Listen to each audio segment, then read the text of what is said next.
You know when you make one little joke and suddenly your entire life implodes? That's basically what happened to me. I'm Lexi, 31, and until last Saturday night, I thought I had everything figured out. My husband Julian and I have been married for 4 years, and honestly, things were pretty great. We have this gorgeous 3-bedroom house that we bought 2 years ago, a solid group of friends, and Julian just got this big promotion that's going to change everything for us. Our friend group is tight, 6 couples who've known each other since college. We do these monthly dinner parties that rotate houses, and it was finally our turn to host. I was actually excited to show off our place, since we just had the kitchen redone. Julian thought it was too expensive, but I convinced him it would increase our property value. Men just don't understand these things sometimes. Julian's promotion is at his office job, nothing fancy, but it comes with a serious pay bump. The only downside is he'll be traveling like 2 weeks out of every month. When he first told me, I acted all supportive, like, "That's amazing, babe. I'm so proud of you." But between us, I was thinking about all those nights I'd be stuck at home alone while he's staying in nice hotels. I mean, I'm happy about the money, obviously. We can finally afford that vacation to Greece I've been wanting to take, and maybe I can update our bathroom next. But the travel thing? Not thrilled. My friend Cassidy is the only one who really gets me. We tell each other everything, and I mean everything. She knows exactly how big Julian is, his weird little noises, that thing he likes me to do in bed, all of it. Julian has no idea I tell her this stuff, and honestly, it would probably crush him if he knew. He's kinda sensitive that way. But that's what best friends are for, right? To share all the juicy details with. Julian and I have this dynamic in the bedroom. He likes when I take charge, and sometimes I'll tease him a little about certain things. He's into it, I swear. And sometimes when I'm with Cassidy, I'll joke about it too. It's harmless girl talk. Looking back, maybe I should have noticed how Julian always seems to overcompensate around our friends. He's so eager to be the perfect host, always cooking these elaborate meals that I end up taking credit for. Oh, it was nothing, just something I threw together. When we're alone, I'll point out if he messes up the recipe, but in front of our friends, I act like he's the luckiest guy alive to have me. And he plays along. So, clearly, he's fine with it. The night of the dinner party, I was so excited to finally show off the new kitchen. Julian spent all day cooking while I handled the atmosphere. Flowers, candles, the playlist. I wanted everything to be perfect because honestly, I've been dying to make Krista and Dave jealous since they hosted last month, and Krista wouldn't shut up about their new pool. Everyone arrived around 7, and Julian was being his usual charming self, pouring drinks and making sure everyone was comfortable. I was watching him from across the room, thinking about how he's actually pretty good at this stuff. Not that I'd tell him that. His ego is big enough already about some things, though definitely not about others, if you know what I mean. I remember looking at him serving drinks, thinking how he had no idea what was coming later. After everyone left, I was planning to remind him about our arrangement while he was away traveling. 2 weeks is a long time, and a girl has needs, you know? And Julian always gets this cute little pouty look when I remind him he's not exactly packing enough to keep me satisfied when he's gone. It's our thing. So, everything was going great. The food was amazing, everyone was drinking, and we were all laughing and having a good time. Julian was talking about his promotion, and I was nodding along like the supportive wife I am. On the outside, I was all smiles and "we're so blessed." But inside, I was already mentally spending his bonus check on those designer boots I've had my eye on. When he mentioned the travel, everyone got all concerned, asking how we'd handle being apart so much. That's when Dave made some comment about how absence makes the heart grow fonder, and everyone laughed. Julian just smiled, that tight little smile he gets when he's uncomfortable, and excused himself to grab more wine from the garage. As soon as he was gone, the real conversation started. That's the thing about our dinners. The good stuff always happens when someone steps away. And that's exactly when everything fell apart, though I had no idea what was coming. If I had, maybe I would have kept my mouth shut for once, but I didn't. And now Julian won't even take my calls. So there we were, all cozy in our living room after dinner. Everyone was pretty tipsy by that point. Julian had splurged on some expensive wine that I told everyone I'd picked out. We'd just cleared the dishes, and we were all sprawled across our sectional and armchairs, talking about Julian's new job. Krista kept going on about how excited she was for us, and I was nodding along while secretly thinking about how fake she was being. Last month, she was bragging about Dave's bonus, and now suddenly she's thrilled about Julian's promotion. Please. So how are you going to handle him being gone so much?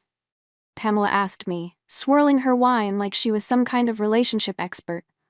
She and Mark have this whole situation where he travels for work too, so suddenly she thinks she's qualified to give me advice. Oh, we'll figure it out, I said, keeping it vague because honestly, who cares what Pamela thinks? Then Heidi, who can never read the room, chimes in with, you should order some toys that are the same size as him so you can still have fun while he's gone. Everyone giggled, and I saw my chance to get a laugh. I rolled my eyes dramatically and said, I don't think they make them that tiny. I expected everyone to laugh. That's our dynamic. I tease, people laugh, Julian pretends to be embarrassed but secretly loves the attention. Except this time, nobody laughed. Everyone just stopped. Like full-on silence. Dave choked on his drink, and Mark suddenly became very interested in his phone. That's when I noticed Julian standing in the doorway with the wine bottle he'd gone to get. The look on his face, I've never seen him look like that before. It wasn't anger. It was worse. It was like something inside him just shut off. He set the wine bottle down on the side table, very carefully, like he was afraid he might break it. Then he just turned around and walked out. A minute later, I heard his car start up in the garage. Did he just leave? Heidi asked, stating the obvious. I laughed nervously. He's being dramatic. He'll drive around the block and come back. But even as I said it, I had this weird feeling in my stomach.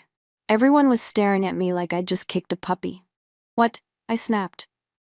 It was a joke. We joke about that stuff all the time. Not in front of all your friends, you don't, Dave muttered, and Krista elbowed him. I'm sure he'll be back soon, Cassidy said, but she wouldn't look me in the eye. Which was rich coming from her, considering all the stuff I've listened to about her and Tim. The party fell apart after that. Everyone suddenly had early mornings or babysitters to get back to. Within 30 minutes, our house was empty, except for me and the mess from dinner. I texted Julian, way to embarrass me in front of everyone. When are you coming home? No response. I called. Straight to voicemail. By midnight, I was furious. Who does he think he is? Storming out like that? It was a joke. One joke. If he can't handle a little teasing, that's his problem. I called Cassidy, expecting her to be on my side. You went too far this time, Lex, she said instead. Excuse me? I couldn't believe what I was hearing. It was a joke. You humiliated him in front of all your friends, about something really personal. Oh please, like you've never talked about Tim's. That's between us, Lexi. I would never say something like that in front of everyone we know. I hung up on her. Some friend she turned out to be. By morning, Julian still wasn't home. No calls, no texts, nothing. I was moving between worry and anger. Where was he staying? Who was he talking to? Was he telling people I was some kind of terrible wife over one stupid comment? I was about to find out just how bad things could get from one little joke. 3 days. That's how long it took before I finally heard from Julian. 3 days of increasingly angry texts and voicemails from me, and nothing but silence from him. I'd called in sick to work because I looked like hell from not sleeping. My mind kept replaying that moment at the party, but I still couldn't understand why everyone was making such a big deal out of it. On the 3rd day, he finally texted, I'm coming by to get some clothes while you're at work tomorrow. That's it. No, I'm sorry for overreacting, or let's talk this out, just letting me know he was planning to sneak into our house while I was gone. I responded immediately, Where have you been? We need to talk about this. Nothing for hours then. I'm staying at the Marriott downtown. I don't want to talk right now. A hotel. He wasn't even staying with a friend? He was wasting our money on a hotel room because his feelings got hurt over a joke? I decided to call Cassidy again, thinking she'd had time to come to her senses. Have you talked to him? I asked when she picked up. Her hesitation told me everything. Yes, and what did he say? He's really hurt, Lexi. He said this isn't the first time you've made comments like that in front of people. That's ridiculous. It was one joke. Another pause. Was it though? What about at New Year's when you told everyone he couldn't handle more than 2 drinks because he's built like a middle schooler? Or when you told Heidi he needed help opening jars? I couldn't believe she was bringing that up. Those were just jokes. Everyone jokes about their husband. Tim must do annoying things too. Yeah, and we talk about it privately. I don't announce his insecurities to all our friends. I felt a flicker of doubt. Were my jokes really that bad? No, everyone was just being oversensitive. Whatever. I don't need this from you too. I thought you were my friend. I am your friend. That's why I'm being honest with you. I hung up again. Some people just can't handle honesty. I've always been the type to say what everyone else is thinking, and if that makes me the bad guy, so be it. The next day, I decided not to go to work. If Julian wanted to come get his stuff, he'd have to face me. I waited all morning, rehearsing what I'd say. I'd be calm but firm. I'd explain that his reaction was totally out of proportion, but I'd forgive him if he apologized. When he finally showed up, looking tired and distant, I realized I'd never seen him like this before. It was like looking at a stranger wearing my husband's face. "We need to talk," I said, blocking the hallway to our bedroom. "There's nothing to talk about," Tad quietly. "Nothing to talk about? You disappeared for 3 days over a joke." He just looked at me, and for the first time I felt a chill. It wasn't a joke, Lexi. It was public humiliation, and it wasn't the first time. "Oh, come on, don't be so sensitive. Stop." His voice was so firm it actually shocked me into silence. "I came to get my things. I'm staying at the hotel until I find an apartment." That's when I realized he was serious. "An apartment? You're leaving over this?" He took a deep breath. "I'm leaving because I finally realized something. You don't respect me. You never have." "That's not fair. Just because I tease you sometimes." "It's not teasing when you're trying to humiliate me, and it's not just that comment. It's everything. The way you talk about me to your friends, the way you dismiss my feelings, the way you take credit for things I do." I felt my face getting hot. "What are you talking about? Who's been filling your head with this stuff?" That's when he pulled out his phone and showed me the texts, dozens of them, between me and Cassidy, going back months. Screenshots that she had sent him. "These," he said quietly, "this is what I'm talking about." There they were, all my private conversations with Cassidy about Julian, the jokes about his size, his performance, his insecurities, things I'd said in confidence to my best friend. "She showed you our private conversations?" I was livid. What kind of friend is that? The kind who finally realized how toxic you are. I felt like I'd been slapped. Me? Toxic? I'm your wife? "Not for much longer," he said, and walked past me to the bedroom. I followed him, watching as he methodically packed a suitcase with clothes and toiletries. "You can't be serious. You're throwing away our marriage over some texts and one comment?" He stopped and looked at me. "Do you even hear yourself? You're still not getting it. You betrayed my trust in the most humiliating way possible, and you've been doing it for years. I just didn't see it until now." "So this is Cassidy's fault? She betrayed me." Julian zipped up his suitcase. "No, Lexi, this is your fault, and the fact that you still can't see that is exactly why I'm leaving." As he walked out the door, I shouted after him, "You'll be back."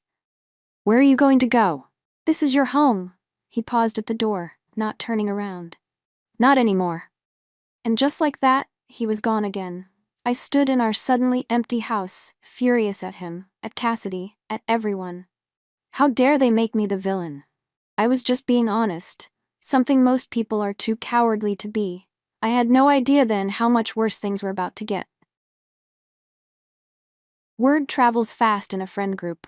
By the end of the week, everyone knew Julian and I were taking a break, as I was calling it. I tried to control the narrative, telling people he was being oversensitive about a harmless joke, but I could tell from their responses that they'd already heard his side. I posted on Facebook, "Sometimes the person you thought would be there forever turns out to be the one who walks away when things get tough. Standing strong." I expected an outpouring of support. Instead, the post got 3 likes, all from acquaintances who had no idea what was going on. None of our close friends engaged with it at all. So I called Heidi, thinking she'd be more sympathetic, since she was the one who started the whole toy conversation. I just don't get why everyone's acting like I committed some crime, I said after explaining the situation. Lexi. She sounded uncomfortable. What you said was pretty bad. It was a joke. Would you have found it funny if Julian had made a joke about your body in front of everyone? She asked. I rolled my eyes. That's completely different. Is it? Yes. Guys are supposed to be able to take a joke. I think the issue is that it wasn't really a joke. It was mean. I couldn't believe it. Even Heidi was against me. Fine, whatever, I have to go. I hung up and threw my phone across the couch. The next day, I decided to go back to work. I needed something normal, and my job at the marketing firm was usually my safe space. But as soon as I walked in, I could tell something was off. Conversation stopped when I approached. People were overly polite but distant. Then I saw Cassidy in the break room and understood. We worked at the same company, in different departments. She must have been telling people her version of events. I cornered her by the coffee machine. Having fun ruining my life? I hissed. She looked startled. What are you talking about? Don't play dumb. First you betray me to Julian, and now you're turning everyone at work against me. She lowered her voice. I haven't told anyone anything, and I didn't betray you. I did what a real friend should have done a long time ago. By showing my private messages to my husband? Messages where you constantly degraded and humiliated him? Yes. I felt tears of frustration building. I thought we were friends. So did I, she said quietly, until I realized how you really treat people. As she walked away, I heard someone behind me say, Yikes. I turned to see two coworkers quickly look away and leave the break room. Great. Now I was office gossip too. When I got home that night, there was an email from Julian with the subject line, Divorce. Just like that. Not even a conversation, just straight to lawyers. The email was formal and cold, explaining that his attorney would be in touch and listing the items from the house he wanted. That's when it finally hit me. This was really happening. My husband was actually leaving me over one stupid comment. I tried calling him again, but it went straight to voicemail. So I sent a text. Don't you think we should at least talk before involving lawyers? His response came an hour later. We have nothing to talk about. You've shown me who you really are. And what's that supposed to mean? I fired back. Someone who doesn't respect me, who never has. Someone who uses people's insecurities against them and thinks it's funny. I deserve better. He deserves better? After everything I've done for him? I was livid. This is about Cassidy, isn't it? She turned you against me. This is about you, Lexi. It's always been about you. I just couldn't see it until now. I threw my phone again, harder this time. The screen cracked, just like my life was cracking apart, and still, I couldn't understand why everyone was blaming me. 2 months later, and my life has completely fallen apart. The divorce is moving forward, and Julian still refuses to meet with me without lawyers present. I had to move out of our house because I couldn't afford the mortgage on my own. Turns out Julian was paying a lot more than I realized. My cute little apartment in Houston is nothing compared to the home we built together. The friend group has completely fractured. Most of them still see Julian regularly, while I get the occasional pity coffee date where no one mentions him. I know they talk about me when I'm not around. I can feel it in the awkward pauses, the careful avoidance of certain topics. Work isn't any better. Cassidy got promoted last month, a position I was also up for. Everyone congratulated her while giving me those sad, sideways glances. I heard through office gossip that Julian is thriving at his new job. The travel that I'd been so annoyed about has apparently turned into some big career opportunity for him. And last week, the final blow. Dave accidentally included me on a group text about a dinner party. Julian was bringing someone named Mia. A quick social media search showed me exactly who Mia is. Pretty, successful, and worst of all, genuinely nice based on the comments on her posts. She looks at Julian in those photos like he's the most amazing man in the world, like she actually respects him. I tried to talk to my mom about it, thinking she at least would be on my side. Instead, she asked me something that's been echoing in my head ever since. Honey, do you ever think maybe you were wrong? Wrong? All I did was make a joke. Everyone else overreacted. Julian could have talked to me instead of running away. Cassidy could have been loyal instead of backstabbing me. Our friends could have supported me instead of taking his side. Sure, maybe I shouldn't have said that specific thing in front of everyone, I can admit that, but to blow up our entire marriage over it? To destroy my friendships, my reputation, my life? Last night I saw on Instagram that Julian got another promotion. There he was, smiling broadly with his arm around Mia, #blessed. The comments were full of congratulations, including several from our mutual friends. The same friends who now barely return my texts. I scrolled through old photos of us on my phone, back when things were good. Or when I thought they were good, anyway. Was it really all my fault? Everyone seems to think so. Everyone except me. Sometimes, late at night, I wonder if maybe they're right. Maybe I did take Julian for granted. Maybe I did say things I shouldn't have. Maybe I didn't realize what I had until it was gone. But then I think about how easily he walked away, how quickly everyone turned against me, and I get angry all over again. So here I am, alone in my apartment, scrolling through social media and watching my old life continue without me.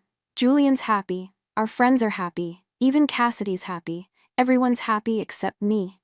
And for what? One little joke that went too far. It's not fair, it's just not fair. But deep down, in a place I don't like to acknowledge, there's a whisper I can't quite silence. Maybe it is fair. Maybe this is exactly what I deserve. Not that I'd ever admit that to anyone, not even myself.